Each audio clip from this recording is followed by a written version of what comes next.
లేదు ఇక్కడ లేదు లేదు లేదు.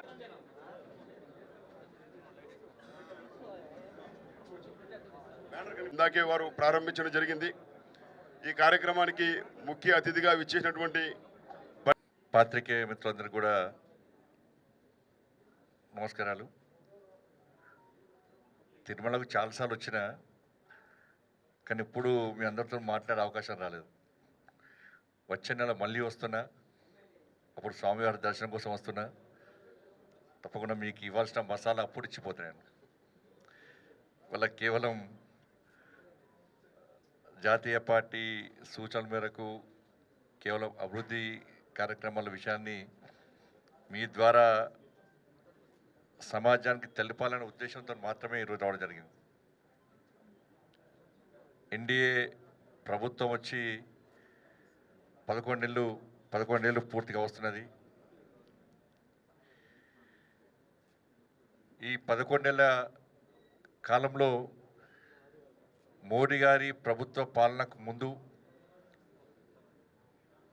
మోడీ గారి పాలన తర్వాత ఉన్నటువంటి ఒక భేదాన్ని, తేడాను బేరీజు వేసుకొని చెప్పడానికి మాత్రమే రోజు రావడం జరిగింది.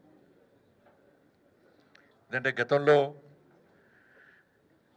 ఈ దేశాన్ని పాలించినటువంటి యూపీఏ హయాంలో ఏ విధంగా అరాచకాలు, అవినీతి స్కామ్లు, వారసత్వ కుటుంబ రాజకీయాలు, మైనార్టీ సంతుష్టీకరణ విధానాలు ఏమైనా సార్ తర్వాత కూర్చో.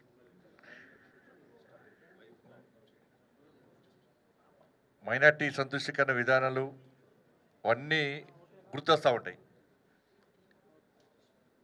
కానీ నరేంద్ర మోడీ గారి ప్రభుత్వం ఏర్పడిన తర్వాత, ఇండియా ప్రభుత్వం ఏర్పడిన తర్వాత అభివృద్ధి, సంక్షేమము, దేశభక్తి, ధర్మరక్షణ, నూతన ఆవిష్కరణలు, వినూత ఆలోచనల విషయంలో ప్రజలు చర్చించుకుంటూ ఉన్నారు. కామన్ ఏ పార్టీకైనా కూడా, ఏ నాయకునికైనా 140 కోట్ల ఈ భారతదేశాన్ని వరుసగా 11 సంవత్సరాల పాటు పాలించే అవకాశం రావడం నిజంగా అరుదు. ఇటువంటి ఒక గొప్ప అవకాశం నరేంద్ర మోడీ గారికి రావడం జరిగింది.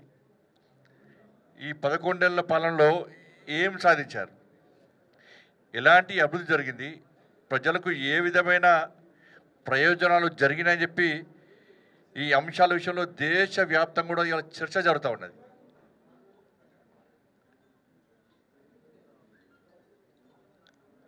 మనం ఏం చేశామో, ఇలాంటి అభివృద్ధి చేసినాం, ప్రజలకు ఏ విధంగా ప్రయోజనం చేకూర్చడం చెప్పి బేరీజు వేసుకోవడం, గతంలో పాలకులు ఏ విధంగా చేసారని చెప్పి ఆ పాలకులను చూసుకుంటూ, గత ప్రభుత్వాన్ని చూసుకుంటూ బేరీజు వేసుకోవడం కామన్. దాంతోపాటు దేశం ఏ విధంగా అభివృద్ధి చెందిందని చెప్పుకోవడానికి అభివృద్ధి చెందిన దేశాలుగా చెప్పుకునే బెటర్ దేశాలు, కంట్రీస్, వాటిని కూడా బేరీజు వేసుకోవడం కామన్గా సహజం. అది కాబట్టి మనం ఆలోచించాలి, గతంలో ప్రభుత్వం ఏ విధంగా ఉన్నది, గత ప్రభుత్వాలు ఏ విధంగా పాలించినాయి, నరేంద్ర మోడీ గారి ప్రభుత్వం ఏ విధంగా పాలిస్తున్నది, ఎలాంటి సంక్షేమ పథకాలు అమలవుతున్నాయో మనం బేరీజు వేసుకోవాల్సిన సమయం ఎలా ఆసనమైంది. ఈ చర్చ దేశవ్యాప్తంగా జరుగుతున్న సందర్భంలో అటువంటి వాస్తవాలు చెప్పడానికే ఈరోజు మీ ముందుకు రావడం. కావున పూర్వం కాలంలో శ్రీకృష్ణ దేవరాయల కాలం స్వర్ణయుగమని అన్నాడు రాచరికంలో ఉండేవాళ్ళు. అప్పుడు ఎలక్షన్స్ లేవు.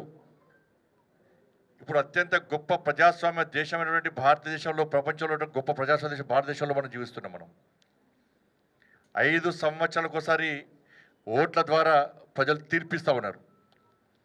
ఇట్లా ఎన్నికలు తీర్పు ఇచ్చినప్పుడు కూడా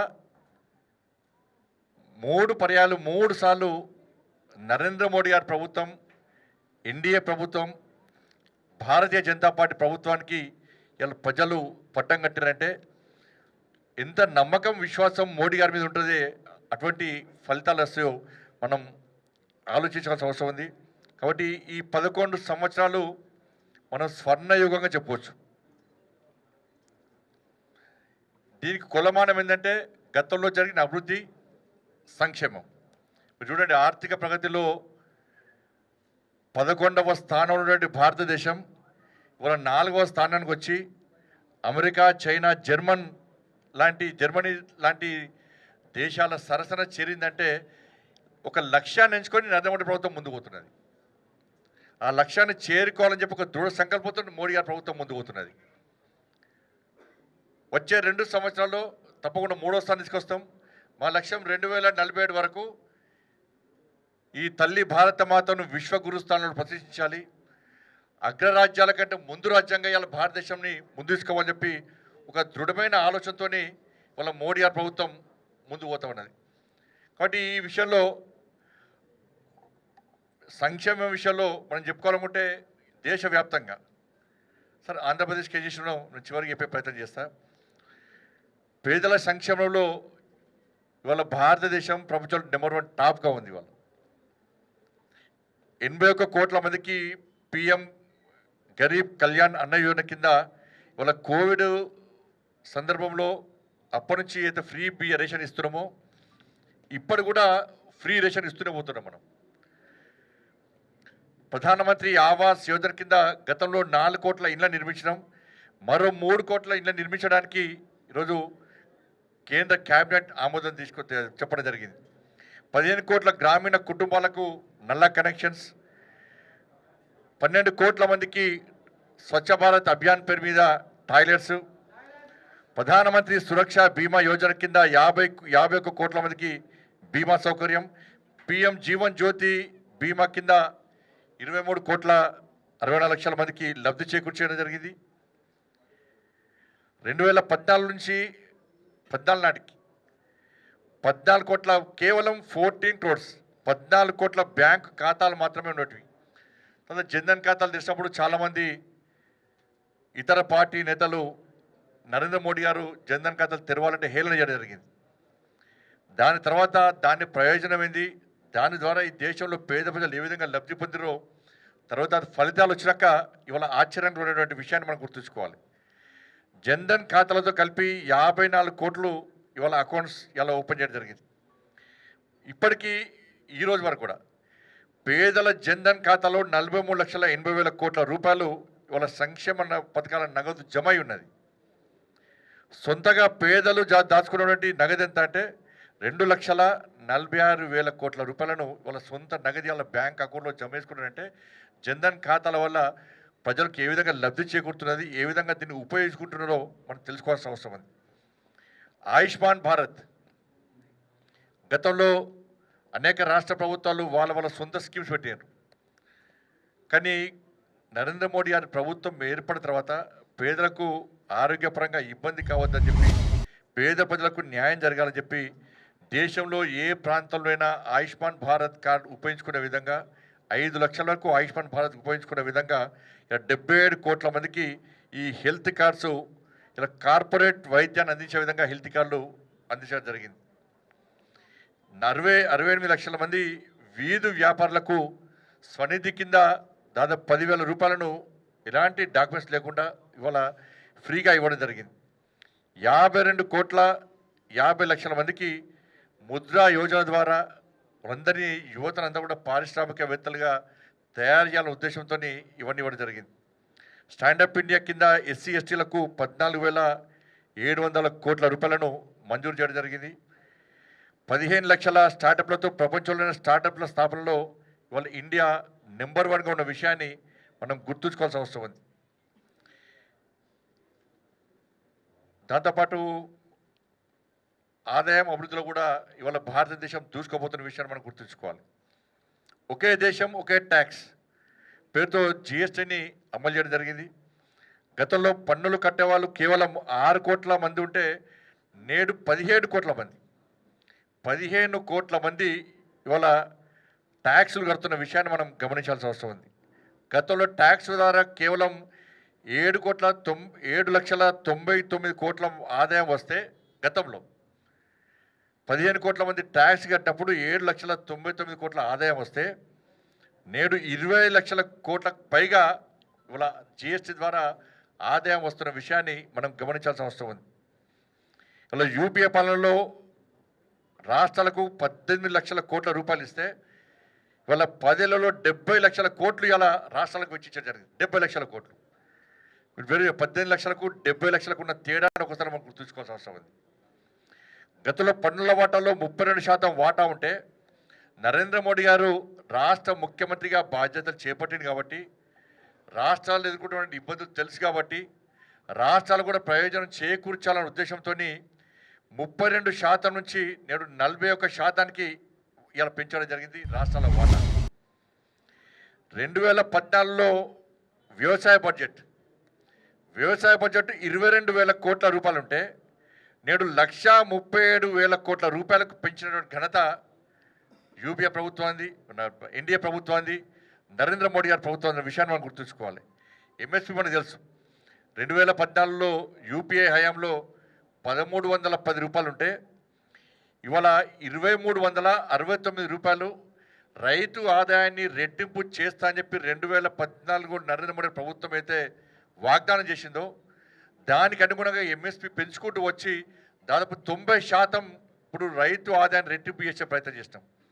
వచ్చే సంవత్సరం వరకు రైతు ఆదాయాన్ని రెట్టింపు చేయడానికి ఒక లక్ష్యంగా ఇవాళ మోడీ గారి ప్రభుత్వం ముందుకు సాగుతున్న విషయాన్ని మనం గుర్తుంచుకోవాలి. 11 కోట్ల మందికి 3,70,000 కోట్ల రూపాయల కిసాన్ సమ్మాన్ నిధిని ఇవాళ మనం ప్రతిసారి మనం వేయడం జరుగుతున్నది. ఇలా ఎరువుల ఉత్పత్తిలో స్వయం సమృద్ధి సాధించడం, సబ్సిడీ పేరు మీద, ఈ సబ్సిడీ పేరు మీద ఎకరాకు అన్ని సబ్సిడీలు కలిపి ఎకరాకు దాదాపు 18,000 కోట్ల రూపాయల సబ్సిడీని ఇవాళ మనం ఇవ్వడం జరుగుతూ ఉన్నది. 18,000 రూపాయలను ఎకరానికి ఇవ్వడం జరుగుతుంది. 18,000 రూపాయలను ప్రతి ఎకరాకు రైతుకు సబ్సిడీ రూపేణా లబ్ధి చేకూర్చే విధంగా ఇవాళ నరేంద్ర మోడీ గారి ప్రభుత్వం ఇవాళ గ్రామాల్లో ఎరువుల బస్తాలు చూస్తే వాళ్ళకి రైతులకు గుర్తొస్తున్నది. యూరియా బస్తాలు చూస్తే మాకు లబ్ధి చేకూర్చేది మోడీ గారి ప్రభుత్వం. ఎరువుల సబ్సిడీ దాని మీద అసలు రేట్ ఎంత, రైతులు కట్టే రేట్ ఎంత, సబ్సిడీ మోడీ గారి ప్రభుత్వం ఏ విధంగా సబ్సిడీ పెట్టి ఖర్చు పెడుతున్నది, అంతర్జాతీయ మార్కెట్లో రేట్లు పెరిగినప్పుడు కూడా రైతులకు ఇబ్బంది కాకుండా ఆ భారాన్ని మోడీ గారి ప్రభుత్వమే భరిస్తూ ఎకరానికి 18,000 రూపాయలను వాళ్ళ మోడీ గారి ప్రభుత్వం వెచ్చిస్తున్న విషయాన్ని మనం గుర్తుంచుకోవాలి. మౌలిక వసతిలో ఊహించని అభివృద్ధి మనం చేసిన ఘనత మోడీ గారి ప్రభుత్వం. ఈ రోడ్ల బడ్జెట్ 500% ఇవాళ రోడ్ల బడ్జెట్ పెంచడం జరిగింది. 500%. 2014 నాటికి 91,000 కిలోమీటర్ల జాతీయ రహదారులను నేడు 1,46,000 కిలోమీటర్లకు విస్తరించిన ఘనత నరేంద్ర మోడీ గారి ప్రభుత్వాన్ని. ఇలా ప్రధానమంత్రి Sadak Yojana, central roads and infrastructure fund కానీ ఈ నిధులతోనే గ్రామాల్లో 7,77,000 కిలోమీటర్ల రోడ్లను నిర్మించిన ఘనత నరేంద్ర మోడీ గారి ప్రభుత్వాన్ని. 2014లో రైల్వే బడ్జెట్ 29,056 కోట్లు మాత్రమే ఉంటే 2024లో 2,42,000 కోట్లు ఇలా కేంద్ర ప్రభుత్వం ఇలా కేటాయించడం జరిగింది. 136 వందే భారత్ రైళ్లను ప్రవేశపెట్టడం జరిగింది. అమృత్ స్కీమ్స్తో 1,300 రైల్వే స్టేషన్లను దీన్ని ప్రారంభించడం జరిగింది. మొన్ననే మోడీ గారి స్వహస్తాలతోని మన దేశంలో అనేక ప్రాంతాల్లో ఈ అమృత్ ద్వారా రైల్వే స్టేషన్ను ఆధునీకరించి వాటిని మొదటి విడత ప్రారంభించడం చేయడం జరిగింది. రెండో విడత, మూడో విడత కూడా అతి త్వరలో ఈ అమృత్ స్కీమ్ కింద 1,300 రైల్వే స్టేషన్ను అభివృద్ధి చేసుకొని ప్రారంభోత్సవాలు కూడా చేయడానికి సిద్ధంగా ఉండడం జరిగింది.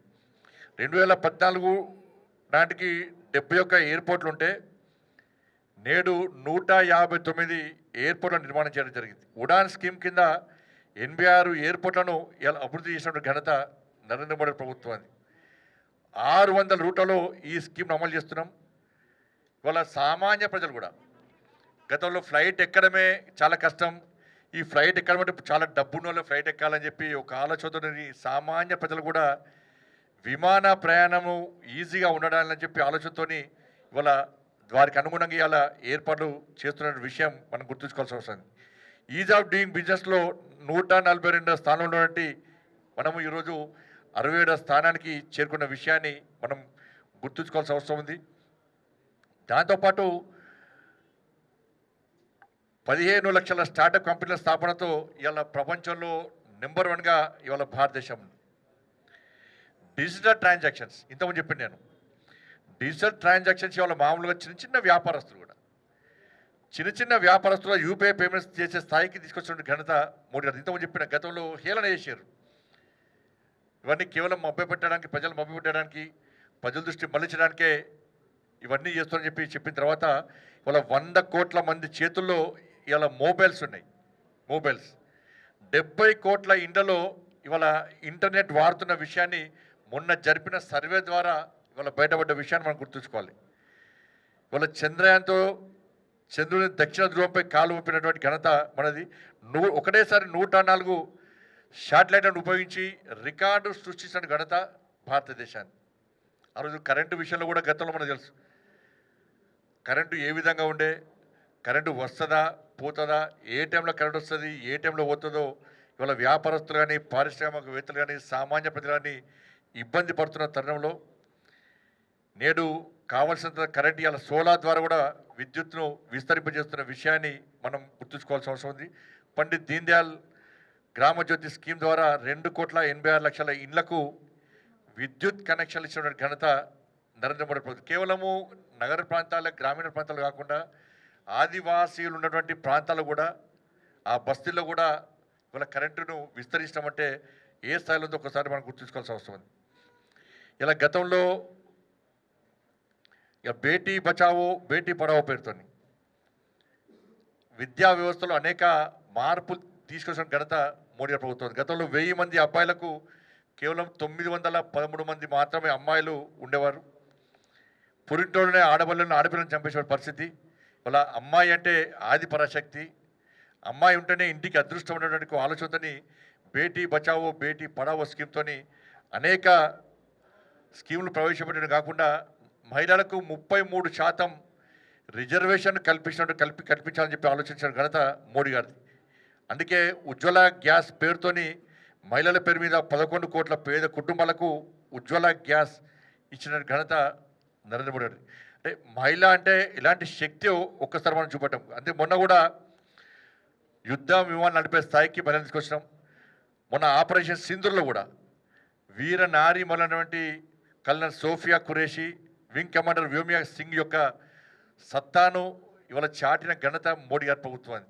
ఇవాళ ప్రపంచవ్యాప్తంగా 2 మహిళలు ఈ విధంగా ధైర్యంతో దీన్ని నెరవేర్చడం అంటే మామూలు విషయం కాదు. దీని అందరూ కూడా మనం గమనించాల్సిన అవసరం ఉంది. అభివృద్ధితో పాటు ఆధ్యాత్మిక భారత్ను నిలయంగా మార్చినటువంటి ఘనత నరేంద్ర మోడీ ప్రభుత్వం. గతంలో ప్రభుత్వాలు కేవలం మైనార్టీ సంతుష్టికరణ విధానం అవలంబిస్తూ ఒక వర్గాన్ని కొమ్ముగేయడం, హిందూ దేవాలయాలను, హిందూ ధార్మికతను కించపరిచే ప్రయత్నం చేయడం, 80% ఉన్నటువంటి హిందూ సమాజాన్ని హేళన చేసే ప్రయత్నం చేయడం, హిందూ సమాజాన్ని చీల్చే ప్రయత్నం చేయడం, మైనార్టీ సంతుష్టికరణ విధానం అవలంబిస్తున్న తరుణంలో ఆధ్యాత్మికతకు భారత్ను నిలయంగా మార్చిన ఘనత నరేంద్ర మోడీ ప్రభుత్వానికి. దానికి నిలువెత్తు నిదర్శనం అయోధ్యలో భవ్యమైన దివ్యమైన రామ మందిరాన్ని నిర్మించిన ఘనత నరేంద్ర మోడీ ప్రభుత్వాన్ని. వాళ్ళ ప్రసాద్ స్కీమ్ కింద, స్వదేశీ దర్శన్ స్కీమ్ కింద, రామాయణ్ సర్క్యూట్ కింద ప్రసిద్ధ ఆలయాలను, ఆ ప్రాంతాలను అభివృద్ధి చేస్తున్న ఘనత ఇలా నరేంద్ర మోడీ గారి. దాంతోపాటు ఆధ్యాత్మికతను సందర్శించినటువంటి యోగాను ప్రపంచానికి పరిచయం చేసినటువంటి చేయడం కాకుండా 180 దేశాల్లో వాళ్ళ యోగాను ఇలా ఆచరిస్తున్నారంటే ఇలా మనం గుర్తుంచుకోవాల్సిన అవసరం ఉంది. దాంతోపాటు అనేక సాహసోపేతమైనటువంటి కఠిన నిర్ణయాలు తీసుకునే ప్రభుత్వం నరేంద్ర మోడీ ప్రభుత్వం. 370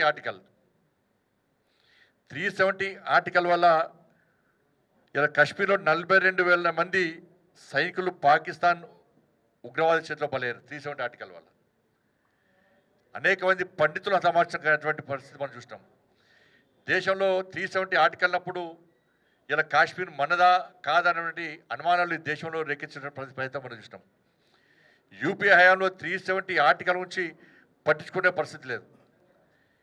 మిలిటరీ సిబ్బంది మీద దాడులు చేస్తే వాళ్ళు ప్రతి దాడులు చేసేటువంటి పరిస్థితి లేదు. అప్పుడు ఇటువంటి పరిస్థితుల్లో 370 ఆర్టికల్ రద్దు చేసి ఇలా కాశ్మీర్ భారతదేశంలో అంతర్భాగం ఉన్న విషయాన్ని మనం ఇలా నిరూపించిన ఘనత మోడీ గారి ప్రభుత్వాన్ని. గతంలో యూపీఏ పాలనలో కాంగ్రెస్ పార్టీ ప్రభుత్వ పాలనలో కాశ్మీర్లో జిన్నా రాజ్యాంగం అమలయ్యేది, అలీ జిన్నా రాజ్యాంగం అమలయ్యేది కాశ్మీర్లో. కానీ నరేంద్ర మోడీ గారి ప్రభుత్వం వచ్చిన తర్వాత 370 ఆర్టికల్ రద్దు చేసిన తర్వాత బాబాసాహెబ్ అంబేద్కర్ రచించిన రాజ్యాంగానికి అనుగుణంగా ఇలా భారతదేశం కాశ్మీర్లో పాలన కొనసాగుతున్న విషయాన్ని మనం గుర్తుంచుకోవాలి. ఇవాళ ఎన్నికలు జరిగితే 2 నుంచి 11% మాత్రమే పోలింగ్ అయ్యేది. ఈరోజు 70 నుంచి 80% ఎన్నికల్లో ప్రజలు స్వేచ్ఛగా ఓటేస్తున్నారంటే 370 ఆర్టికల్ రద్దు తర్వాత కాశ్మీర్ ప్రాంతంలో ఏ విధంగా అభివృద్ధి చెందింది, మాకు అభివృద్ధే కావాలని చెప్పి ఆలోచిస్తున్న ప్రజలు ఇలా స్వేచ్ఛగా ఓటు హక్కును వినియోగించుకున్న విషయాన్ని మనం గుర్తుంచుకోవాల్సిన అవసరం ఉంది. గతంలో సైనికులు చనిపోతే పట్టించుకునే వాళ్ళు లేరు. ఈరోజు సైనికులు ఇలా పాకిస్తాన్ చేతిలో బలైపోతే అంతిమ సంస్కారాల యొక్క అంతిమ యాత్ర చేయడానికి ఇలా ప్రజలు ముందుకు వస్తున్నారంటే ప్రజల లోపల ఏ విధంగా మార్పు జరిగింది 370 ఆర్టికల్ రద్దు వల్ల అన్న విషయాన్ని మనం గుర్తుంచుకోవాల్సిన అవసరం. అందుకే మహమ్మద్ అలీ జిన్నా రాజ్యాంగాన్ని తుడిచిపెట్టి ఇవాళ బాబాసాహెబ్ అంబేద్కర్ రాజ్యాంగానికి అనుగుణంగా ఇవాళ మనం అక్కడ పాలిస్తున్న విషయాన్ని మనం గుర్తుంచుకోవాల్సిన అవసరం ఉంది. మొన్ననే ఆపరేషన్ సింధూర్ విషయంలో మీరందరూ కళ్ళారా చూసారు. అది యుద్ధం కాదు, అది యుద్ధం కాదు. కేవలం భారతదేశంలో అంతర్గత శాంతి భద్రత సృష్టించి ఈ దేశ ప్రజల ప్రాణాలను బలి తీసుకుంటున్నటువంటి ఉగ్రవాద మూటాలను అంతమొందించాలని ఒక లక్ష్యంతో వారికి స్థావరం ఇస్తున్న పాకిస్తాన్ను గుర్తించి కేవలము ఉగ్రవాద స్థావరాలను మాత్రమే మట్టుబెట్టినటువంటి విషయాన్ని మనం గుర్తుంచుకోవాలి. ఉగ్రవాద స్థావరాలు మాత్రమే మట్టుబెట్టాం. ఇది యుద్ధం కాదు. ఇది ఈ ఉగ్రవాద స్థావరాలను ఎప్పుడు గమనించినా ఎప్పుడు గుర్తించినా కూడా తప్పకుండా ఆపరేషన్ సింధూర్ నిరంతరం కొనసాగుతున్న విషయాన్ని మన సాక్షాత్తు మోడీ గారే స్పష్టం చేసిన విషయాన్ని మనం గుర్తుంచుకోవాలి. యుద్ధం కాదు. భారతదేశం కనుక యుద్ధం చేసేది ఉంటే కేవలం పట్టుబడి 15 నిమిషాల్లో ఇలా పాకిస్తాన్ అంతరించిపోయేది. కానీ భారతదేశం యుద్ధం కాదు, కేవలము అక్కడ ఉగ్రవాద స్థావరాలు మాత్రమే మట్టుబట్టడం జరిగింది. దీన్ని మనం గమనించాల్సిన అవసరం ఉంది.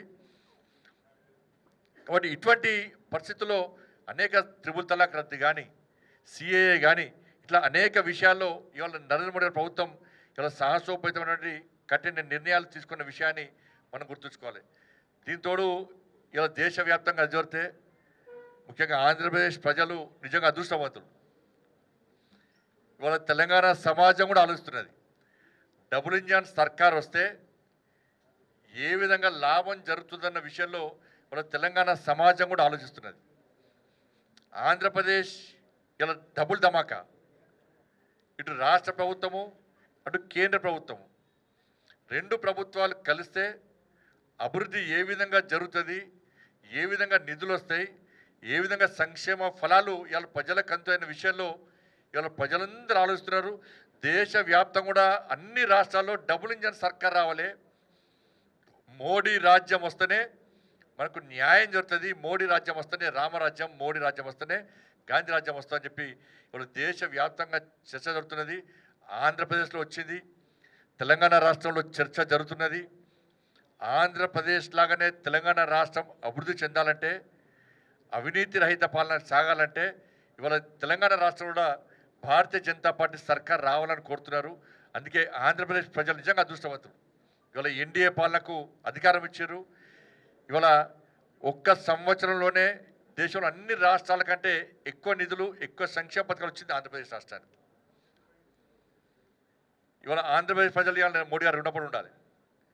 2024-25 సంవత్సరం కానీ పన్నులు పన్నేతర ఆదాయం పేరుతోని 95,500 కోట్ల రూపాయలను ఆంధ్రప్రదేశ్ రాష్ట్రానికి కేటాయించిన ఘనత ఎన్డీఏ ప్రభుత్వాన్ని.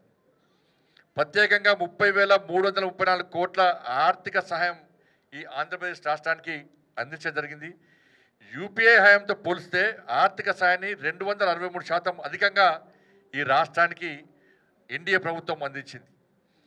వాళ్ళ మూలధన పెట్టుబడుల ప్రత్యేక సహాయ పథకం కింద ఆంధ్రప్రదేశ్కు 5,604 కోట్ల రూపాయలను ఇలా మంజూరు చేసిన ఘనత నరేంద్ర మోడీ ప్రభుత్వాన్ని, ఎన్డీఏ ప్రభుత్వాన్ని. అమరావతికి 22,000 కోట్ల బాండ్స్, వరల్డ్ బ్యాంక్ ద్వారా 15,000 కోట్ల రూపాయలు, హడ్కో ద్వారా రుణం 12,000 కోట్ల రూపాయలు, జర్మనీ బ్యాంక్ 5,000 కోట్ల రూపాయల నిధులను సమీకరించిన విషయాన్ని మనం గుర్తుంచుకోవాలి. మొన్ననే విశాఖపట్నం పర్యటన సందర్భంగా మోడీ గారు దాదాపు 2 లక్షల కోట్ల రూపాయల విలువైనటువంటి అభివృద్ధి పనులను వారి స్వహస్తాలతో శంకుస్థాపన చేసిన విషయాన్ని, ప్రారంభోత్సవాలు చేసిన విషయాన్ని మనందరికీ తెలిసిన విషయమే. అట్లాగే ఇటీవలే అమరావతి పునర్నిర్మాణ కార్యక్రమానికి ఇచ్చేసిన ప్రధానమంత్రి గారు 50,000 కోట్ల రూపాయల అభివృద్ధి పనులను ప్రారంభించారంటే ఇవాళ ఏపీ అభివృద్ధి పట్ల ఎన్డీఏ ప్రభుత్వం ఏ విధమైన చిత్తశుద్ధి ఉన్నదో ఒకసారి మనం గమనించాల్సిన అవసరం ఉంది. ఇలా విశాఖ ఉక్కు ఆంధ్రుల హక్కు అని చెప్పి ఆంధ్రుల సెంటిమెంట్ను గుర్తిస్తూ ఈ స్టీల్ ప్లాంట్ యూపీఏ పాలనలో పూర్తిగా నష్టాల్లో కూరుకుపోతే లాభాల బాటలో పెట్టడమే లక్ష్యంగా మోడీ సర్కార్ విశాఖ స్టీల్ ప్లాంట్ పునరుద్ధరణ కొరకు 11,444 కోట్ల రూపాయలను మంజూరు చేసి మళ్ళీ గాడిలో పెట్టేందుకు చర్యలు తీసుకుంటున్న విషయాన్ని మనం గమనించాల్సిన అవసరం ఉంది. వాళ్ళ గత పాలకుల వైఫల్యాల వలన సంక్షోభంలో కూరుకుపోయినటువంటి ఏపీకి ఒక్క ఏడాదిలోనే 5,000 కోట్ల రూపాయలకు పైగా నిధులను అడ్వాన్స్ రూపంలో ఇచ్చినటువంటి విషయాన్ని మనం గుర్తుంచుకోవాల్సి వస్తుంది. మూడోసారి మోడీ గారి ప్రభుత్వం ఏర్పడిన తర్వాత 12,157 కోట్ల రూపాయలను పోలవరం ప్రాజెక్టు అడ్వాన్స్ కింద నిధులు ఇచ్చేందుకు కేంద్ర మంత్రి మండలి నిర్ణయం తీసుకున్న విషయాన్ని మనం గమనించాలి. ఇప్పటికే 2,807 కోట్ల రూపాయలను ఆల్రెడీ ఇచ్చిన ఘనత మోడీ గారి ప్రభుత్వాన్ని. వాళ్ళ మౌలిక వసతుల కల్పన కోసం ఆంధ్రప్రదేశ్ రాష్ట్రానికి అత్యధిక నిధులు ఇచ్చినటువంటి విషయాన్ని మనం గమనించాలి. 2024 ఆగస్టు 28 జాతీయ ఇండస్ట్రియల్ కారిడార్ అభివృద్ధి కార్యక్రమం కోసం 28,602 కోట్ల రూపాయలను అంచనా వ్యయంతో ఆంధ్రప్రదేశ్లో ఓర్వకల్, కుప్పర్తి ప్రాంతంలో 12 పరిశ్రమల వాడలను ఏర్పాటుకు కేంద్ర ప్రభుత్వం ఆమోదం ఇవ్వడం జరిగింది. గతేడాది ప్రధానమంత్రి నరేంద్ర మోడీ గారి చేతుల మీదుగా IIM Visakhapatnam, IIT Tirupati, IISER Tirupati, IIITDM Kurnool శాశ్వత భవనాలను ఆ రోజు ప్రారంభించుకోవడం జరిగింది. మంగళగిరిలో ఎయిమ్స్ను జాతికి అంకితం చేయడం జరిగింది. దేశవ్యాప్తంగా గత ఏడాది డిసెంబర్లో 85 కొత్త కేంద్ర విద్యాలయాలను ప్రారంభిస్తే ఏర్పాటుకు కేంద్రం ఆమోదం చెప్తే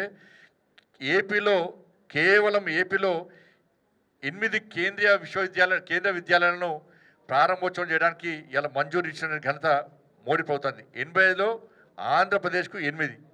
ఇది ఏ రాష్ట్రాలు ఇంతకంటే ఎక్కువ ఇవ్వలే. అన్నిటికంటే ఎక్కువ ఇచ్చినటువంటి రాష్ట్రం ఆంధ్రప్రదేశ్ రాష్ట్రానికి ఇవ్వడం జరిగింది. అమరావతి, కాకినాడ, తిరుపతి, విశాఖపట్నం నగరాలను స్మార్ట్ సిటీ మిషన్ కింద అభివృద్ధి చేసినటువంటి ఘనత మోడీ గారి ప్రభుత్వాన్ని. చెన్నై, బెంగళూరు, విశాఖపట్నం, చెన్నై, హైదరాబాద్, బెంగళూరు ఇండస్ట్రియల్ కారిడార్గా అభివృద్ధి చేసినటువంటి విషయాన్ని మనం గమనించాలి. భోగాపురం, ఓర్వకల్, దగదర్తి గ్రీన్ఫీల్డ్ విమానాశ్రయాల స్థాపన కోసం కేంద్ర ప్రభుత్వం ఆమోదం తెలిపింది. కర్నూలు విమానాశ్రయాన్ని ఇప్పటికే ప్రారంభించకుండా జరిగింది. ఉడాన్ పథకం కింద కడప, కర్నూలు విమానాశ్రయాలను ప్రారంభించడం కాకుండా 17 కొత్త ఎయిర్ రూట్లను కూడా ప్రారంభించడం జరిగింది. తిరుపతి, విజయవాడ ఎయిర్పోర్ట్లను అంతర్జాతీయ స్థాయిలో విమానాశ్రయాలుగా ఆల్రెడీ ప్రకటించడం జరిగింది. కడప విమానాశ్రయానికి కొత్త టెర్మినల్ బిల్డింగ్ నిర్మాణానికి ఉన్నటువంటి ప్రధానమంత్రి గారి చేతుల మీదుగా శంకుస్థాపన చేయడం జరిగింది. ఆంధ్రప్రదేశ్లో ఇప్పటివరకు 4,741 కిలోమీటర్ల జాతీయ రహదారులను నిర్మించడం జరిగింది. 4,741 కిలోమీటర్ల జాతీయ రహదారులను నిర్మించడం జరిగింది. భారత్ మాల పథకం కింద 5 గ్రీన్ఫీల్డ్ కారిడార్లను కూడా Hyderabad Visakhapatnam corridor, Bengaluru Chennai expressway, Raipur Visakhapatnam corridor, Chittoor Thachur corridor, Bengaluru Kadapa Vijayawada corridor నిర్మాణంలో అలాంటి నిర్మాణాలు ఉన్నాయి. 71,842 కోట్ల వ్యయంతో ఏపీలో 2,525 కిలోమీటర్ల మేరకు నేషనల్ హైవేస్ విస్తరించేందుకు మొన్ననే కేంద్ర ప్రభుత్వం ఆమోదించడం జరిగింది. 71,842 కోట్ల వ్యయంతో ఆంధ్రప్రదేశ్లో 2,525 కిలోమీటర్ల మేరకు నేషనల్ హైవేస్ నిర్మాణం కోసం ఆమోదం పొందడం జరిగింది. 14,000 కోట్ల రూపాయల అంచనాలతో బెంగళూరు కడప విజయవాడ ఎక్స్ప్రెస్ వేలో 14 ప్యాకేజీలతో 2,950 కోట్లతో ఆనందపురం పెందుర్తి అనకాపల్లి నేషనల్ హైవే విస్తరణ పనులు ప్రధానమంత్రి చేతుల మీదుగా ప్రారంభోత్సవం చేసుకోవడం జరిగింది. రైల్వే విషయానికి వస్తే గత ఆర్థిక సంవత్సరంలో ఏపీకి రికార్డ్ స్థాయిలో నిధులు కేటాయించడం జరిగింది. 2009-2014 మధ్య ఏపీ తెలంగాణ కలిపి 2009-2014 మధ్య ఏపీ తెలంగాణ కలిపి కేవలం 886 కోట్లు కేటాయిస్తే డబుల్ ఇంజన్ సర్కార్ వచ్చిన తర్వాత ఒక్క ఏడాదిలోనే 2024-25 ఏపీకి 9,417 కోట్ల రూపాయలను వెచ్చించాం. అంటే 11 రెట్లు ఎక్కువ. 2009-14 మధ్యలో కేవలం 800 కోట్లు కేటాయిస్తే ఇవాళ 9,000 కోట్ల రూపాయలను కేటాయించాలంటే దాదాపు 11 రెట్లని అధికంగా ఇవాళ రైల్వే బడ్జెట్ను ఆంధ్రప్రదేశ్కు కేటాయించడం జరిగింది. ఇలా అమృత్ భారత్ స్టేషన్ పథకం కింద 73 రైల్వే స్టేషన్లను అద్భుతంగా ఆధునీకరించడం జరిగింది. ఏపీలోని రైల్వే స్టేషన్లను 100% ఇలా విద్యుదీకరించడం జరిగింది. 743 రైల్వే ఫ్లైఓవర్లు, ఆర్ఓబీలు, ఆర్యూబీలను కూడా ఇవాళ 743 ఆర్ఓబీలను కూడా మనం నిర్మించడం జరిగింది. ఇవి కాక పెండింగ్లో ఉన్న రైల్వే స్టేషన్లు రైల్వే ప్రాజెక్టులు కూడా పూర్తి చేయడానికి 40,000 కోట్ల రూపాయల విలువైన పనులను ఏపీలో ఇప్పుడు కొనసాగుతూ ఉన్నాయి. ప్రసాద్ పథకం కింద అమరావతి పట్టణం శ్రీశైలం దేవస్థానం, అమరావతి పట్టణం శ్రీ వరహ లక్ష్మీ నరసింహస్వామి ఆలయాల అభివృద్ధికి 125 కోట్ల రూపాయలను ఆల్రెడీ మంజూరు చేయడం జరిగింది. స్వదేశీ దర్శన్ పథకం కింద పర్యాటక సర్క్యూట్లు అభివృద్ధికి సుమారు 150 కోట్ల రూపాయలను ఆల్రెడీ మంజూరు చేయడం జరిగింది. విశాఖపట్నంలో 96 కోట్లతో ఇంటర్నేషనల్ క్రూయిజ్ టెర్మినల్ను కూడా ప్రారంభించడం జరిగింది. వాళ్ళ శ్రీహరికోటలోని సతీష్ ధావన్ స్పేస్ సెంటర్లో 3వ లాంచ్ ప్యాడ్ స్థాపనకు కేంద్రం ఆమోదం ఇవ్వడం జరిగింది. భవిష్యత్తు ఉపగ్రహాల మౌలిక వసతులకు రూపకల్పన కోసము 3,984 కోట్లను కూడా మనం కేటాయించడం జరిగింది. వాళ్ళ సంక్షేమ పథకాల విషయానికి వస్తే ఆంధ్రప్రదేశ్ రాష్ట్రానికి ప్రధానమంత్రి ఆవాస్ యోజన కింద ఏ రాష్ట్రానికి లేని విధంగా ఆంధ్రప్రదేశ్ రాష్ట్రానికి 24 లక్షల ఇళ్లను మంజూరు చేసిన ఘనత నరేంద్ర మోడీ గారి ప్రభుత్వం. 24 లక్షల ఇళ్లను, ఇందులో పట్టణాలకు 21 లక్షలు, గ్రామాలకు 2,50,000 దాకా ఇవాళ మంజూరు చేయడం జరిగింది. ఈ ఇండ్ల నిర్మాణం కొరకు ఇప్పటికే 23,200 కోట్లను ఆల్రెడీ ఖర్చు చేయడం జరిగింది. ప్రధానమంత్రి ఆవాస్ యోజన కింద 2,68,00,000 మందికి గరీబ్ కళ్యాణ్ అన్న యోజన కింద ఉచితంగా రేషన్ ఇస్తున్నాం. 2,59,000 మందికి వీధి వ్యాపారులకు స్వనిధి కింద 304 కోట్ల రూపాయలను ఆర్థిక సహాయం చేసినటువంటి ఘనత మోడీ గారి ప్రభుత్వాన్ని. 60,82,000 మందికి ముద్రా యోజన కింద 82,000 కోట్ల రుణాలను అందించినాం. 1,31,00,000 పేదలకు జన్ధన్ ఖాతాను తెరిపించి నేరుగా సంక్షేమ పథకాలను అందిస్తున్నాం. గతంలో కాంగ్రెస్ హయాంలో రాజీవ్ గాంధీ గారు అయిపోయారు. ఢిల్లీ నుంచి 100 రూపాయలు ఇవాళ సంక్షేమ పథకాల కోసం నిధులు విడుదల చేస్తే లబ్ధిదారునికి చేరే వరకు కేవలం 15 రూపాయలు మాత్రమే చేరుతున్నాయి. మిగతా డబ్బంతా కూడా దళారుల చేతులకు వెళ్తుందని చెప్పి గమనించిన తర్వాతనే ఈ డిజిటల్ ట్రాన్సాక్షన్ను మోడీ గారి ప్రభుత్వం ఇలా ప్రోత్సహించడం జరిగింది. ఇవాళ సమ్మాన్ నిధి కింద 41,60,000 మంది రైతులకు ఏటా 6,000 రూపాయలు సహాయం చేస్తా ఉన్నాం మనం. ఒక్క ఏడాదిలోనే 2024-25 ఏపీ రైతులకు 1,75,000 కోట్ల రూపాయల రుణాలను మంజూరు చేయడం జరిగింది. జాతీయ ఉపాధి హామీ పథకం కింద 67 కోట్ల 67 కోట్ల రూపాయలు ఖర్చు చేసి 90 లక్షల మంది ప్రజలకు జాతీయ ఉపాధి హామీ ద్వారా లబ్ధి చేకూర్చే విధంగా ప్రయత్నం చేయడం జరిగింది. ఇవాళ జాతీయ ఉపాధి హామీ మిషన్ స్వయం సహాయక సంఘాలకు 1,53,000 కోట్ల రూపాయలను రుణాలు ఇవ్వడం జరిగింది. స్వయం సహాయక గ్రూపులకు. స్వచ్ఛ భారత్ కింద 42 లక్షల రూపాయలకు పైగా టాయిలెట్స్ నిర్మాణం చేపట్టడం జరిగింది. 3,10,00,000 మందికి ప్రధానమంత్రి జీవన్ జ్యోతి బీమా ద్వారా లబ్ధి చేకూర్చడం. ఈ పథకాన్ని ఇంకా విస్తరింపజేస్తున్నాం. 5,30,00,000 మందికి ప్రధానమంత్రి సురక్ష బీమా యోజన పథకం వర్తింపజేయడం జరిగింది. 36 లక్షల మందికి అటల్ పెన్షన్ ద్వారా ఇలా పెన్షన్ పథకాన్ని మనం అందించే ప్రయత్నం చేస్తూ ఉన్నాం. మనం 1,56,00,000 మంది ఆయుష్మాన్ భారత్ కింద ఈ ఆంధ్రప్రదేశ్ రాష్ట్రంలో చేర్చడం జరిగింది. 278 జన్ ఔషధి కేంద్రాలను ఈ ఆంధ్రప్రదేశ్ రాష్ట్రంలో ఏర్పాటు చేయడం జరిగింది. అత్యంత చౌకగా ఇలా మందులు అందించే ప్రయత్నం చేస్తున్నాం. జన ఔషధి కేంద్రం ద్వారా 6,100 కోట్ల విలువైన మందులను ఇప్పటికే విక్రయించబడ్డాయి. దీనివల్ల ప్రజలకు మందుల వల్ల సుమారు 30,000 కోట్ల ఆదాయం ఇలా ప్రజలకు చేకూర్చడం జరిగింది. ఇట్లా అంధకారం నుంచి వెలుగుల వైపు, నిరాశ నుంచి ఆశల సాకారం వైపు నరేంద్ర మోడీ గారి ప్రభుత్వం ఇవాళ కష్టపడి పనిచేస్తూ ఉన్నది. ఇవాళ ఆంధ్రప్రదేశ్ రాష్ట్రానికి సంబంధించి కేంద్ర ప్రభుత్వము ఏ విధంగా సహకరిస్తున్నదో మనం ఆచరణలో చూపడుతున్నాం. మనం దేశవ్యాప్తంగా అనేక సంక్షేమ పథకాలు అందిస్తున్న విషయాన్ని మనం గమనించాలి. నేను మళ్ళీ విజ్ఞప్తి చేస్తున్నా, 2014 కంటే ముందు ఈ దేశ పరిస్థితి ఏంది, 2014 తర్వాత ఈ దేశ పరిస్థితి ఏంది, ప్రపంచంలో భారతదేశం యొక్క గొప్పతనాన్ని, భారతీయుల యొక్క ఆత్మ గౌరవాన్ని నరేంద్ర మోడీ గారి ప్రభుత్వం ఏ విధంగా ఇవాళ కాపాడే ప్రయత్నం చేస్తుంది.